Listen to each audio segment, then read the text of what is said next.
Anna, la mère de Samuel, a dit: J'ai prié pour cet enfant et l'Éternel m'a accordé la demande que je lui ai faite. Et aussi, moi, je l'ai prêté à l'Éternel pour tous les jours de sa vie.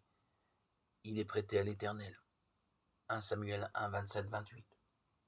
Hudson Taylor, le grand apôtre de la Chine, raconte: Un jour, je ne l'oublierai jamais, j'avais 15 ans et ma mère était à 130 km de l'endroit où je me trouvais. Je me mis à chercher dans la bibliothèque un livre pour m'aider à passer le temps. Je fis choix d'un traité évangélique en me disant: il y aura une histoire intéressante, puis une morale.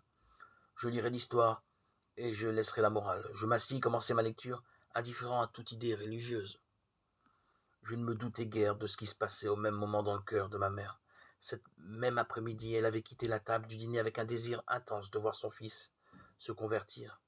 Elle alla dans sa chambre, ferma sa porte à clé et résolut de n'en sortir que lorsque sa prière serait exaucée.